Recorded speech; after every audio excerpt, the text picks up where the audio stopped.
Meus amados irmãos, queridos ouvintes, a paz do Senhor, meus queridos, tudo bem?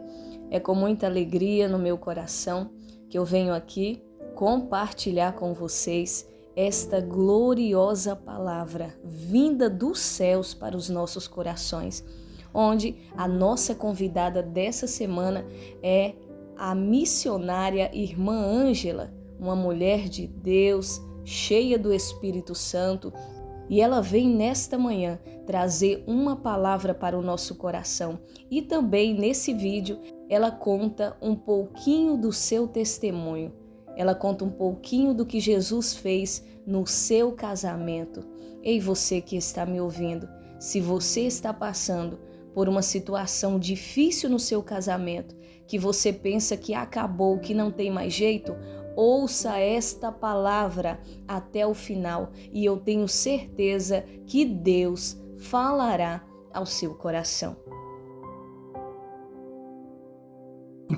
As bodas de Caná.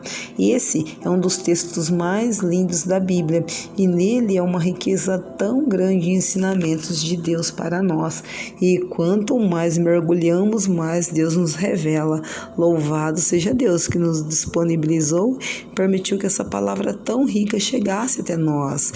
Enquanto todo menino deseja ser homem, enquanto todo homem deseja ser rei e todo rei deseja ser Deus, Deus desejou ser homem exatamente para saber o que eu e você sentimos vestido em um corpo de carne podre, pecaminosa como esta. Para Deus isso é humilhação, porque Ele é santo, santo, santo. Mas Ele fez isso somente para provar seu amor incondicional pela humanidade, porque Deus amou o mundo de tal maneira que deu seu Filho unigênito para que todo aquele que nele crê não pereça, mas tenha a vida eterna. João começa a provar por atos de Jesus situações que provam que ele é Deus, porque só Deus pode transformar água em vinho. E então, 3 dias depois de Jesus chamar os primeiros apóstolos, eles foram para essa festa de casamento. Mas até aquele momento eles não tinham tido ainda nenhuma experiência com Cristo. Até aquele momento, os apóstolos que andavam com ele, porque era comum entre os judeus, entre os fariseus, entre os doutores da lei, a palavra da lei ser muito discutida na sinagoga, no templo, mesmo pelas ruas da cidade. E era comum na religião judaica todo aquele que se dizia ser mestre ser muito ouvido. Jesus tinha essa identidade de rabi ou rabone, aquele que ensina, o que deixava todos perplexos era com qual identidade ele ensinava e ao mesmo tempo ele era analisado, mas em nenhum momento Jesus ficava perdido em suas palavras. Desde os 12 anos de idade, Jesus já estava cumprindo a lei de Deus e todos se maravilhavam por causa da sabedoria das palavras que ele pregava aos que estavam à sua volta. E mesmo que seja apenas 3 anos de ministério, o livro de João, bem como todos os outros, se tornaram pequenos para descrever todos os feitos de Jesus. Então João descreve somente o que ele achou mais importante. Em Israel, algumas datas são muito comemoradas e respeitadas, por exemplo, o nascimento, a maioridade tanto do homem quanto da mulher, o casamento. E esse acontecimento era muito celebrado, tanto que durava uma semana e era regado por muita comida e bebida, de muita provisão para todos os convidados que vinham cumprimentar os noivos. Na verdade, todas as festas judaicas eram marcadas pela fartura. E essas festas duravam 7 dias com muita gente. A necessidade de haverem muitos convidados era porque, na época, não havia certidão de casamento. Por isso, eles precisavam de muitas pessoas para testemunharem aquela união. O vinho para os judeus era simbolismo de riqueza, abundância, alegria, contanto que era essencial durante esses 7 dias de festa. E se faltasse vinho, era como se o noivo não tivesse comprometido comprometimento, nem condições financeiras, nem dotes para manter a noiva. Se faltasse o vinho na festa, o noivo iria passar vergonha. Para nós, parece um certo absurdo aí, mas a lei judaica dizia, se durante um casamento tudo que tinha que transcorrer bem, a lei resguarda o convidado. A lei dizia, se o convidado se sentisse lesado durante essa festa, ele tinha total liberdade para ir aos tribunais e prestar queixa de maus tratos relevantes. E o anfitrião teria que pagar uma multa bem alta para ressarci-lo, já que ele tinha deixado a sua cidade, seu emprego, seus compromissos para participar daquela festa. Jesus poupou o noivo de passar por esse vexame. Mas uma das mensagens principais nessa passagem é que o primeiro milagre que Jesus operou não foi de cura, nem de libertação, nem de multiplicação de alimento. Ele escolheu realizar seu primeiro milagre numa festa de casamento. Deus é apaixonado por família e nessa passagem Deus nos declara que o matrimônio é prioridade para ele, aos olhos dele, e antes dele intervir em qualquer outra área da necessidade humana, essa é a principal.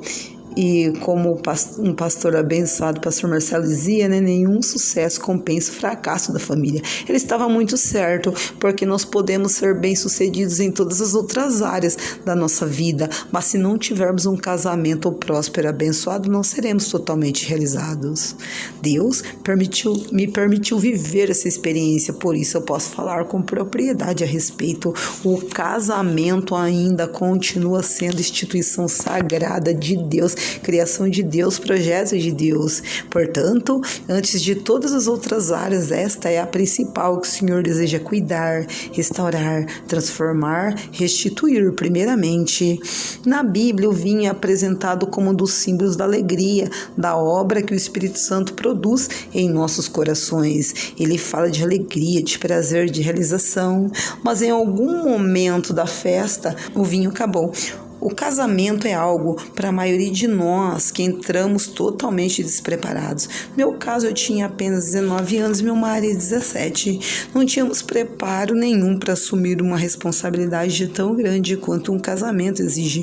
A gente só se gostava demais e queria ficar juntos. Eu até me atrevo a dizer que ninguém casa amando, até porque o casamento é convivência, dia a dia. Você pode até ter um carinho especial, estar apaixonado, mas o amor vem com o tempo. Somente Jesus que amou incondicionalmente a sua noiva antes do casamento, mas nós não somos capazes. Nós entramos num casamento com expectativas erradas, mal preparados, descobrimos um universo de diferenças cruéis entre homem e mulher, de temperamento, de criação. E aí entra uma mentira de Satanás, de compatibilidade de genes. O fato é que todos nós ainda estamos em obras, mas aquele que começou a boa obra em nós é fiel para terminar até o dia de Cristo Jesus. Jesus sempre desejou ser o convidado para o casamento, mas muitas vezes até o convidamos, mas ao decorrer da festa, pelas alegrias ou tristezas diárias, o ignoramos e até esquecemos que ele está lá.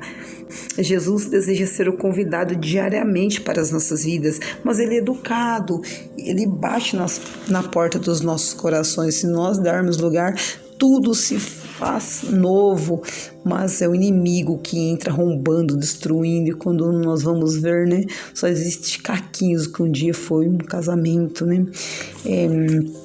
Assim ficou também o nosso casamento, encargos, corações dilacerados, devido a traições, afastamento, falta de diálogos, discórdias, ofensas sem fim. Não tínhamos mais planos em comum para o futuro. E houve um dia que Satanás deu seu checkmate final, e eu presenciei o que nenhuma mulher deveria ver: o seu marido deixando o lar para ir morar com a amante, namorada já de 3 anos. Naquele momento, tudo parecia estar perdido. Eu não encontrava mais palavra para orar, pois a prova era tão dura que me doía nos ossos. E como Jó, eu também fui covarde, eu desejei a morte, e devido à tristeza e à vergonha também eu já não tinha mais forças para congregar. e naqueles dias de deserto eu aprendi, né, exatamente o que Paulo queria dizer quando disse: quando eu sou fraco, aí é que sou forte, pois o Espírito Santo se manifesta em nossa fraqueza. Os fortes não precisam de forças, mas quando nós nos colocamos na total dependência do Senhor e reconhecemos nossas debilidades e fraquezas humanas, nós podemos dizer como Davi: Senhor, pode tirar tudo de mim, só não retires de mim do teu Espírito. E essas são as palavras de um homem que sabia o quanto lhe custava viver longe da presença do Senhor. Jesus disse que nesse mundo nós passaríamos por tribulações, mas como ele venceu, nós também venceremos também.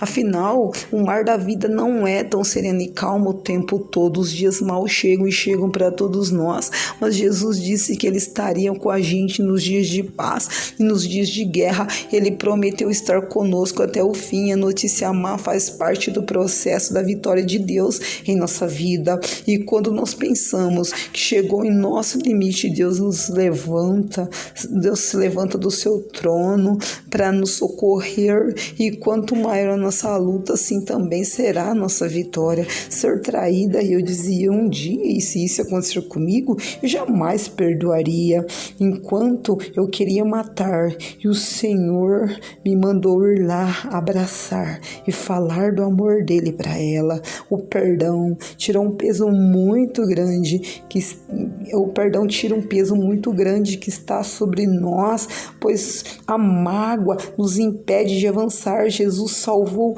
o meu marido e restaurou o meu casamento. Aleluia, para a glória e honra do nome do Senhor. Tudo irá bem ao homem que teme a Deus.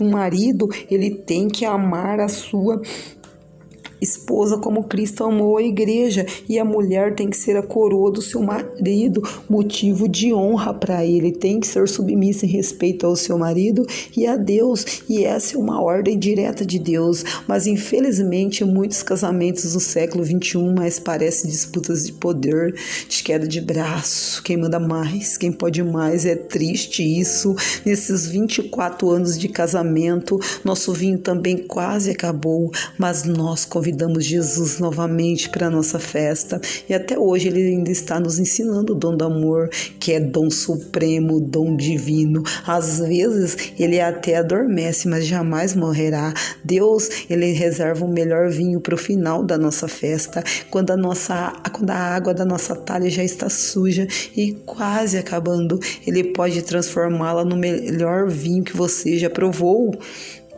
Aleluia, do companheirismo, do carinho, da admiração, dos cuidados.